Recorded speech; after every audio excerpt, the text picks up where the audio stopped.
So far, I've been thinking about the banking system as if it's made up of these profit maximizing kinds of, we haven't really addressed that. These people, these institutions, security dealers, banks, they're not in this for their health, right? They're not doing it, creating liquidity to be nice to us or something, to help us trade Apple stock. Isn't that nice? No, they're doing it to make money, okay? And they're motivated by profit, and we'll analyze, how do you make profit by making markets? What is the source of that profit? Okay, we will do that in this course. What I want to emphasize, though, is that one entity, once the central bank becomes not a private banker's bank, but actually a sort of public entity, an agent of the state, an agent of the people, it doesn't necessarily focus entirely on profit maximization, or maybe not entirely on short-term profit maximization. This happened over time. The Bank of England was a private bank for a long time, but because it's sitting at the top of the hierarchy, and it's noting this fluctuation. Okay? And it's noting when things get really, really bad, what people really want are my own liabilities.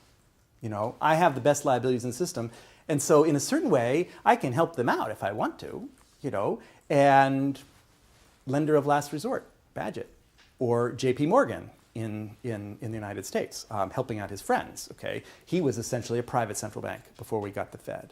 Okay? So you could do this in a profit maximizing way, as J.P. Morgan maybe did. Okay, in 1907. But once you realize that there is this sort of quasi-public function of the central bank up at the top, particularly managing these turning points, okay, there's this idea that some of these entities might be focusing on short-term profit maximization, maximization. And others might be focused on economic stability, making sure that the system doesn't collapse. Lender of last resort is the ultimate making sure the system doesn't collapse. Lender of last resort is saying when the principle of scarcity is causing the economy to melt down, the market makers are ceasing to make markets, and so therefore nobody can trade, and the whole system is in disarray, okay? I can, because I'm at the top of the system, introduce a little elasticity, okay? Because I can accept securities as collateral for expanding the money supply, something like that. So I can join the layers of the hierarchy that have all broken down because the market makers aren't making markets. That's what lender of last resort is, okay? That's an economic stability function. And over time, central banks have come to accept that and to say that's our job. That has evolved over time, that role of economic stabilization. It's evolved over time. What do central banks do?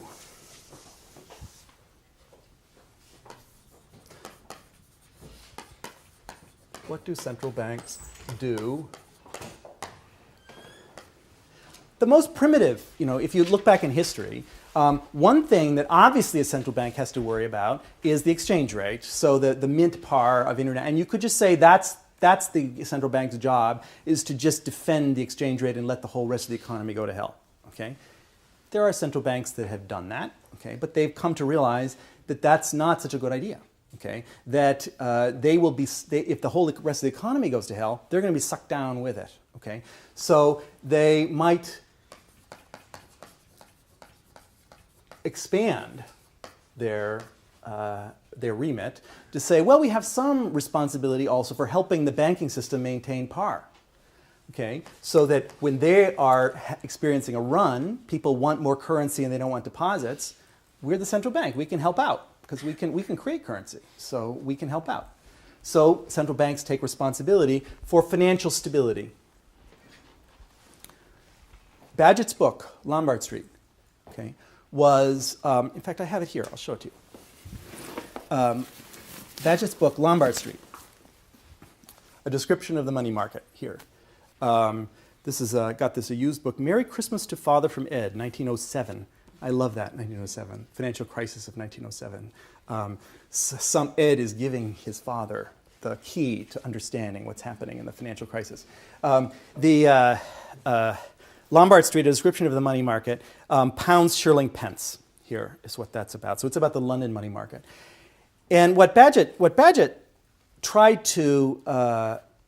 tried to convince the world with this book, okay, is that central banks, that the Bank of England, okay, a private central bank, had in fact, during previous crises, been acting as a lender of last resort. It has sort of evolved in that way without intending to. Okay? And that it should bring this up to consciousness and embrace it and say, what we're going to do in a financial crisis is lend freely at a high price against good collateral. That's what we're going to do. And you should just embrace that. It was very controversial when he first published this, and then it became orthodoxy. Okay? The central banks all say, yes, this is all orthodoxy. We must do this. What I want to just draw your attention to now is that once you have embraced that and said, that's what we're going to do, you know, if we get to the ultimate scarcity of ultimate money, and this is causing trouble that the economy is breaking down, we are going to step in. Okay? That then makes the bank, if you've taken that responsibility on yourself, okay, that then makes you want to say, you know, it would be kind of good if we could prevent ever getting to that point in the first place, actually. You know, if somehow we could intervene in the economy before it got that bad, we know that it's going to be all on our balance sheet, you know, if we get there. So let's try to have monetary policy. This is actually the origin of monetary policy. The notion that by manipulating the interest rate or something like that, you can somehow prevent this fluctuation, okay, from getting too extreme. You can lean against the wind. When it gets too boomy, you raise interest rates. You try to implement scarcity when the economy is all about elasticity. And then on the other side, when it's all collapsed, you know, when the economy is all about discipline, you try to implement some elasticity. Okay, so this counter-cyclical kind of effect, counter-cyclical policy, comes from the inevitability of thinking of hoping that you can do something about that. It comes from taking responsibility for the crises, that you're going to intervene in a crisis, so let's try to prevent a crisis. And not just countercyclical policy, but also prudential policy. Let's try to regulate banks and make sure they don't get overextended. Let's make sure they don't buy crap assets. Let's do, you know, all this stuff that you see as regulation is ultimately coming from the fact that the central bank is taking responsibility for the ultimate crisis. So let's try to prevent this crisis from happening in the first place. How does the central bank do that? This is my last image for you.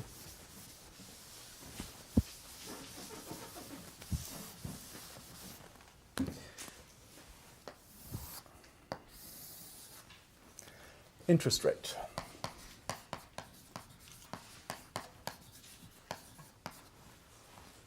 The central bank intervenes, most central banks intervene by manipulating a very short-term interest rate. The Fed funds rate in the United States, some policy rate, overnight rate, very short-term rate.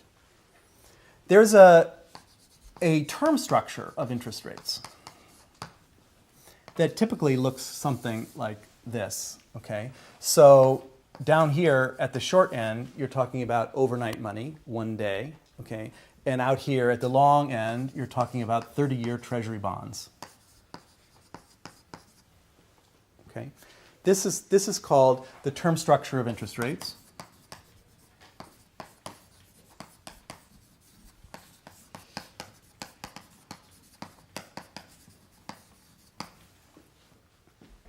Here at the short end, we have the policy rate. Okay? Here at the long end, okay, we have the market rate. Okay? In general, private markets, security markets, these are securities, 30-year bonds, right? So private market securities are determining these rates here, okay? And central banks are determining these rates here. So who wins? Okay? There's this theory, which you've probably seen in other economics classes, the expectations theory of the term structure. Okay?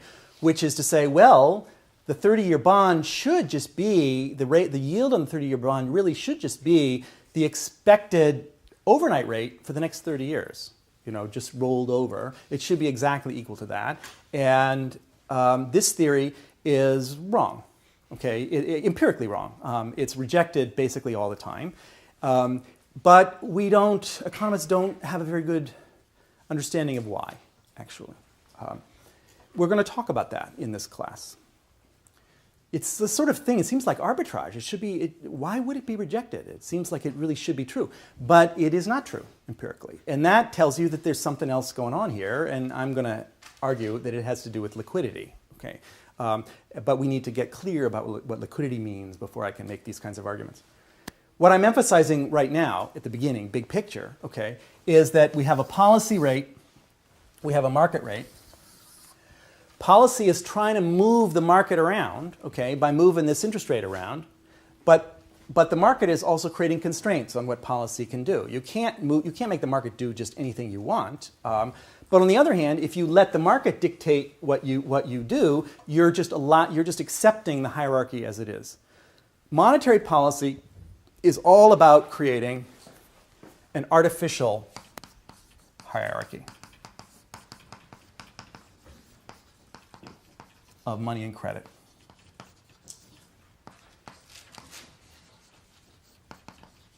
Okay? Partly you can see that in this. Remember that hierarchy I told you? It was like gold at the top, then currency, deposits, securities. Well, here we have basically overnight money at the Fed, so this is currency, okay? And here's securities, okay? And the Fed its attempt to influence this pyramid, okay? It plays out in these prices. It's an attempt to influence the prices of these securities out here, and the steepness of that. When a central bank wants to impose more discipline, okay, what you'll see is this, okay? A negatively sloped term structure where short-term money is ridiculously expensive, more expensive than long-term money. This is ultimate scarcity.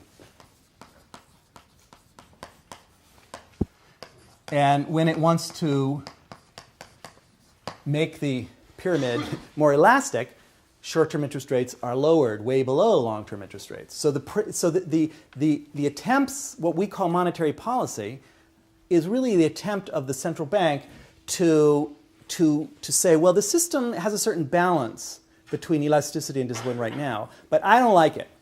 Okay? I think it should be more elastic. I think it should be less elastic. So monetary policy is about that, is about choosing where to be on that. And there's politics about that and all of that, okay? And we can talk some about that. But the actual mechanics of it are pretty interesting by themselves. And that's what mostly this course is about, is to really try to understand, this seems a very thin reed to hang your whole monetary policy on. An overnight interest rate, what is the connection? How does changing that rate do anything to the pyramid? Where exactly is the transmission mechanism of monetary policy? How does it really work? The market is enormous. Remember, this pyramid, right? The credit market is enormous, really, really enormous. How is it that puny little Fed, okay, can have any weight on it at all, any influence on it at all? I think really it's a serious question. Once we get inside the system and we understand, we'll be able to ask those questions more precisely.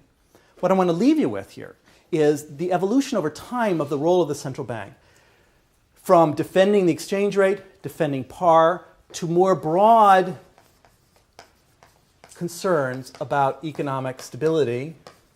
Ultimately, there was a period of time when the central bank thought, maybe we can eliminate the business cycle. Remember, I said this fluctuation thing happens at all time scales. Okay?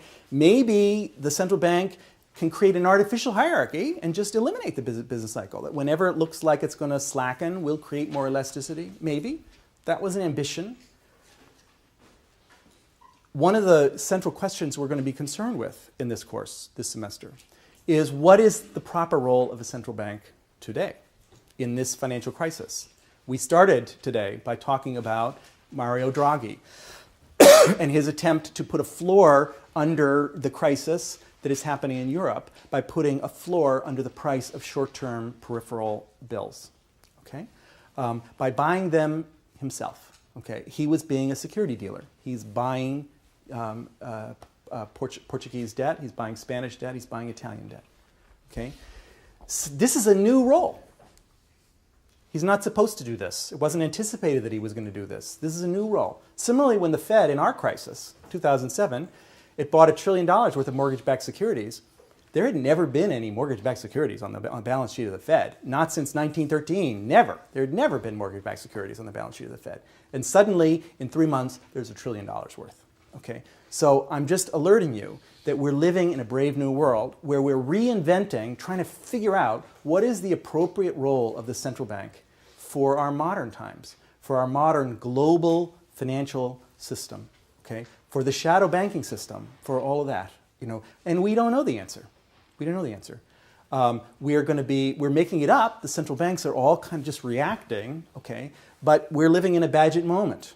Bagehot was writing in 1873 when he looked back and he said, all this stuff you were doing, it's lender of last resort, and you done good, okay? Bring it up to consciousness and embrace it.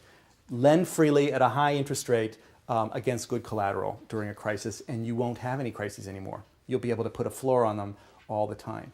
We don't have a simple rule like that anymore for the world that we're living in, and we're looking for one. So that's part of what this course is about, is that sort of search and seeing how this kind of rule is emerging in practice. What are central banks actually doing? They're responding to where the stresses are. Step back. What did they actually do, and why did it work? Or what did they do, and why didn't it work? You know, there's lessons to be learned from this crisis, and the clock is ticking. We don't have a lot of time. There's a lot of the stakes are pretty high. So that's what this course is all about. And I'll leave it there. Any questions or? Yeah.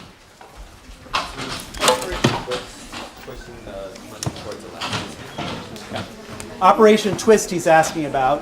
What he means is this, that the Fed has been entering into buy the long-term bond market. Okay, it has been buying long-term bonds. It has not been sticking with just fixing the overnight interest rate.